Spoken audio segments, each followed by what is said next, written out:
আসসালামু আলাইকুম রহমতুল্লাহি ওয়া সম্মানিত দর্শক, নভেম্বর মাসের 10 তারিখে শেখ হাসিনা ডক্টর মোহাম্মদ ইউনূসের জন্য একটি ফাঁদ পেতেছিলেন এবং সেই ফাঁদে কোনো রকম বিচার না করে, বিশ্লেষণ না করে ডক্টর মোহাম্মদ ইউনূসের যারা কর্তা ব্যক্তি রয়েছেন এবং সরকারে যারা এই মুহূর্তে পরিচালক রয়েছেন, তারা সবাই সেই ফাঁদে পা দিয়েছেন। আমরা যারা শেখ হাসিনাকে দীর্ঘদিন ধরে জানি, আমি তো জানি সেই 80-র দশক থেকে খুব ঘনিষ্ঠভাবে জানি। প্রথমত হলো যে তিনি কারোর সাথে পরামর্শ করে কোনো কাজ করেন না, নিজের বুদ্ধিতে করেন এবং তার অনেক ব্যর্থতা রয়েছে এবং ব্যর্থতা থেকে তিনি শিক্ষা গ্রহণ করেন। এবং তিনি যখন খুব মারাত্মক বিপর্যয়ের মধ্যে পড়েন বা ভুল ভ্রান্তি করেন বা বিষণ্ণ হয়ে পড়েন, তখন তিনি সবাইকে ডাকেন, তারপরে সবাইকে একটা সুযোগ দেন, তার দলের লোকজনকে সুযোগ দেন তাকে সমালোচনা করার জন্য, এবং তিনি খুব হাসি মুখে সবার সমালোচনা তিনি গ্রহণ করেন। এরপর চা পানি খাইয়ে সবাইকে বিদায় করে দেন। এরপর একটা কথাও তিনি আর মনে রাখেন না। এরপর যা যা করার দরকার তিনি সেই কাজগুলো নিজের হাতে করেন।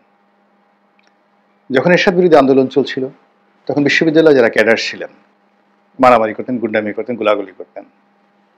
তারা খুব ভালো করে জানেন যে এই গোলাগুলি করার জন্য শেখ হাসিনা নিজের হাতে তাদেরকে কিভাবে টাকা দিতে দেন এবং আবার হিসাব নিতেন যে এই টাকা দিয়ে যে তোমাদেরকে এত গুলি কিনতে দেওয়া হয়েছে, সেগুলো তোমরা ঠিকমতো কিনতে পারছো কিনা, এবং জহুরুল হল থেকে গোলাগুলি হতো, মহাশয় হলে কয়েক রাউন্ড গুলি হলো, এইগুলোর খোঁজ খবরও তিনি রাখতেন। তারপর দেখা গেল যে তার কাউকে পছন্দ না, সেটা তোফায়েল সাহেব হোক, আমর সাহেব হোক, কিংবা ধরুন নাসিম সাহেব হোক, এই সিনিয়র যারা নেতৃবৃন্দ। এখন তিনি দেখা গেল যে এই তাদেরকে অপদস্থ করার জন্য তার দলেরই জুনিয়র কোন নেতাকে তিনি সরাসরি বললেন যে এই জিনিসটা তুমি করবা, ওর পাঞ্জাবি ধরে টান দেবা, পেছনে ঢিল মারবা, এই কাজটা করবা। তো এই অভ্যাস শেখ হাসিনার আছে। আবার তিনি যে 15 বছর ক্ষমতা চালিয়েছেন, এই 15 বছর ক্ষমতা চালাতে গিয়ে তার যদি কখনো কোনো ওসিকে দরকার হয়েছে, তিনি কিন্তু আইজিকে বলেননি। গুরুত্বপূর্ণ তথ্য দিলেন গোলাম মাওলা রনি। টেলিফোন করেছেন বা ডেকে এনেছেন, তারপরে বলছেন ডুইট। ফলে কি হলো, মানে একজন প্রদীপের মতো ওসি, তাকে যদি প্রধানমন্ত্রী ডেকে বলে তুমি 100টা মার্ডার করে ফেলো, ওর মাথা ঠিক থাকে কিনা? ঠিক সেম ঘটনাগুলো কিন্তু এই 2000 একেবারে 24 সনের আগস্ট মাস পর্যন্ত, ওনার পালিয়ে যাওয়ার আগ পর্যন্ত তিনি এই কাজগুলো করেছেন। যখন সেনাপ্রধানকে দরকার তার সাথে কথা বলেছেন, জিয়াউল হাসানকে দরকার তার সঙ্গে কথা বলেছেন, যখন ডিজিএফআই চিফকে দরকার তার সঙ্গে কথা বলেছেন, ডিজিএফআই চিফকে পাল্টানোর দরকার, এবং যাকে দরকার ব্যবহার করে হুশ করে ছেড়ে দিয়েছেন। যেমন ধরেন জেনারেল হাসান সরওয়ার্দী এখন শেখ হাসিনার খুব বিরুদ্ধে বলে। এখন হাসান সরওয়ার্দীকে যতদিন তার প্রয়োজন ছিল তিনি এমনভাবে ব্যবহার করেছেন, ওর যত রস আছে সব রস দুমড়ে মুচড়ে তিনি বের করে নিয়েছেন। Then get out.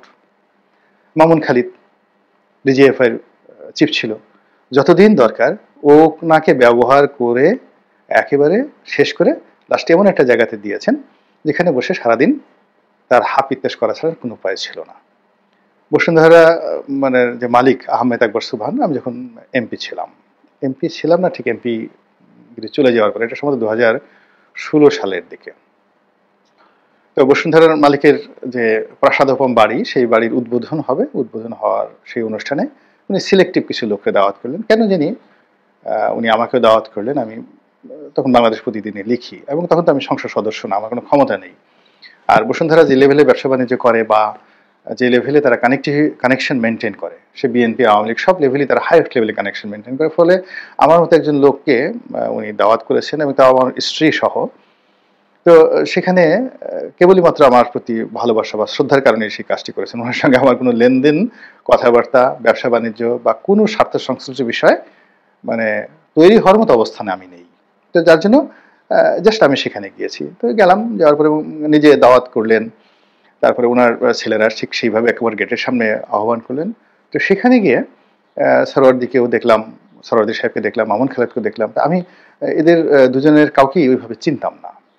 সরওয়ার্দী সাহেবকে চিনতাম বাই নেমে, কারণ হলো তিনি ওই যে রেশমা ঘটনায় তিনি খুব আলোচিত ছিলেন, এই জন্য তার ফেসটা পরিচিত ছিল। কিন্তু মামুন খালিদ সাহেবের সঙ্গে আমার নামে জানি যে তিনি ডিজিএফআই প্রধান ছিলেন। তো তিনি এসে হঠাৎ করে সালাম দিলেন, দুজনে আমাকে সালাম দিলেন। তো সালাম দিলেন এবং কথা বললেন। এবং আমি ওই সময়টাতে মজলুম, অর্থাৎ 2016 সনে আওয়ামী লীগ দ্বারা নির্যাতিত একজন মজলুম ব্যক্তি, সরকারের রোষানলে থাকা একজন মানুষ, যেখানে লিখে যাচ্ছে সরকারের বিরুদ্ধে, বলে যাচ্ছে সরকারের বিরুদ্ধে। তো যখন হাসান সরওয়ার্দী সাহেব বা মামুন খালেদ সাহেব এগিয়ে এসে পরিচয় দিলেন এবং সালাম দিলেন, তখনই আমি বুঝতে পারলাম যে এই দুজন লোক এখন খুব অসহায় অবস্থায় আছে। আমি জিজ্ঞেস করলাম, আপনারা কোথায় আছেন? তারা বললো যে আমরা এই জায়গাতে আছি। এবং এখন দেখেন যে তারা উভয়ই নানা বিপদ বিপত্তিতে পড়েছেন, কিন্তু তাদেরকে বিভিন্ন পোস্টে রেখে, পোর্টফোলিও দিয়ে, মানে যাকে বলে হয় যত রকম নিংড়ানো দরকার তা কিন্তু শেখ হাসিনা করেছেন। একমাত্র সসম্মানে মরতে পেরেছেন জয়নুল আবেদিন। তো উনি এই পোর্টফোলিও নিয়েই মরতে পেরেছেন। আর বাকি যারা আছেন তারা শেখ হাসিনা তাদেরকে ব্যবহার করেছেন নিজের প্রয়োজনে। এবং পরবর্তীতে যেন আরেকজন লোক ছিল আকবর, জেনারেল আকবর ছিলেন, তো ওনাকেও ব্যবহার করেছেন, প্রচন্ডভাবে ব্যবহার করেছেন। এবং এই মানুষগুলোকে তিনি দুধর্ষ বানিয়ে ফেলেছেন। হারুনকে তিনি দুধর্ষ বানিয়ে ফেলেছেন, বিপ্লবকে দুধর্ষ বানিয়ে ফেলেছিলেন। তো এই কাজগুলো তিনি করেছেন একেবারে নিজের প্রয়োজনে। এর ফলে কি হলো, 15 বছরে একটা আয়রনি রেজিম, তাকে আপনি লৌহ মানবী বলেন, আমি একবার ঠাট্টা করে লিখছিলাম যে তিনি লৌহ মানবী নন, তিনি হলেন হীরক মানবী। এর কারণ হলো প্রকৃতিতে যত পাথর পাওয়া যায়, পদার্থ পাওয়া যায়, তার মধ্যে হীরার চেয়ে কোনো শক্তিশালী এবং কঠিন কোনো বস্তু নেই। এই জন্য তাকে আমি লিখেছিলাম যে শেখ হাসিনা লৌহ মানবী নন, হীরক মানবী। এবং বাংলাদেশ প্রতিদিনের মতো পত্রিকা অথবা নয়া দিগন্তের মতো পত্রিকাতে এই 16-17 সনে এই জিনিসটা লেখা এত সোজা জিনিস নয়। তো এই কথাগুলো লিখেছিলাম। তো এখন সেই শেখ হাসিনা তার জীবনের সমস্ত পরিকল্পনা নেই। এখন চিন্তা করুন যে ডক্টর মোহাম্মদ ইউনূসের চাইতে তিনি গড়ে 8 বছরের ছোট হবেন আনুমানিক। এখন তার বয়স যদি 78 বছর হয়, ইউনূস সাহেবের বয়স ছিল 86 বছর, 8 বছরের তিনি সিনিয়র। ইউনূস সাহেবের যে যাকে বলা হয় প্রাণশক্তি, তারপরে শেষে তার যে ক্যালকুলেটিভ রাজনীতির অভিজ্ঞতা, তার সাথে শেখ হাসিনার যোগ্যতা 1 লক্ষ নয় 100 কোটি গুণ বেশি।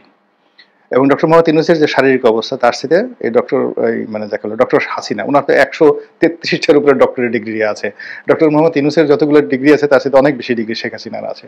তো ডক্টর শেখ হাসিনা, তো তিনি যাকে বলা হয় তার যে শারীরিক অবস্থা, ফিজিক্যাল ফিটনেস, এটি ডক্টর মোহাম্মদ ইউনূসের সাথে 100 গুণ ভালো আছে।